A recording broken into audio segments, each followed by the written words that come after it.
Hey everyone, Board Game Brody here with an unboxing of Divinus by Lucky Duck Games.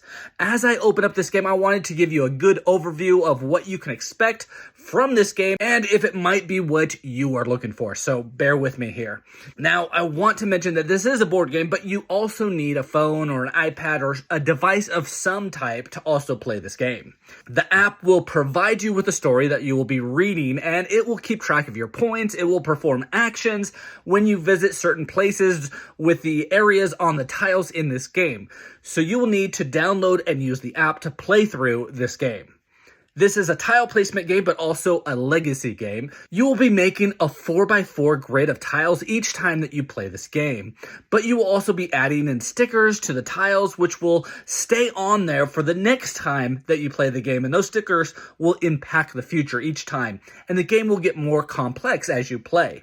Some of the stickers might be less or more important, but you also don't really know what the actions are until you play the next session and add those tiles to your area to see what happens. Then it will trigger and you will see what happens throughout your campaign as you play this game, and things change as well. Sometimes it will benefit another player if they are somehow connected to that location, or other times, it will give you something, or maybe both of you something.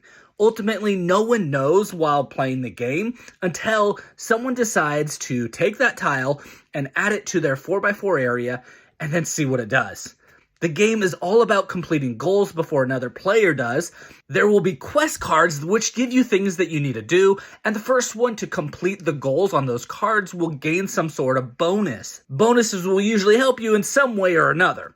Then you will also be placing tiles in your area in a certain way to gain the most potential points when the game ends. This might be by forming areas of water, mountains, or forest, or having the Norse or Greek or barbarian symbols on your area, more than another or maybe less than another. There are also sacred sites shown on tiles which will do things as well. Each time you play, things change. Each time you play, all the rules change and the complexity of the game changes as well. But during the game, you'll be rolling your dice, and then you can use your dice using addition and or subtraction to form a number to take that tile in that location of where your dice value equals that location value of where that tile is. As you play the game, you will also be able to add stickers to your dice, not just the tiles, but also to your dice to make it easier to form different values. This could be higher values, lower values, or just a combination of different values that you could possibly choose from. The tiles on the board will range from 1 to 12, and you will need to form a value of the matching tile in that space to take it on your turn. If you are out of dice, you will then instead perform a rest action where you'll take back your dice, re-roll them, and then as the game goes on, you will add little actions as well where you can do more and more things. This is still a competitive game where players are competing with each other. It's a legacy game, so you will be adding stickers and changing the game. Stickers to the rule book will also change rules to the game. It's a tile laying game, so you'll be placing tiles in your own area each time you play. And it's a digital hybrid game. Players play as demigods seeking to gain favor from the gods. Ultimately, the decisions you make and the other players that you play with, the decision that they make will change parts of the game, and you will be competing throughout the 12 games in the campaign. We have really enjoyed the game that we've played thus far. We're in the middle of playing.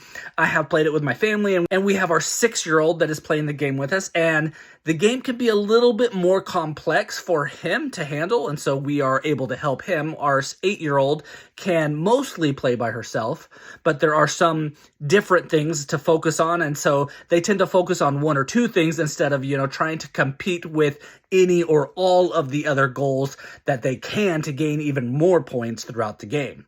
Players will need to pay attention to other players and what they are doing in their spaces as you are competing, and if you are close to, being able to complete a quest or a goal, then you should focus on those to try to beat out the other players.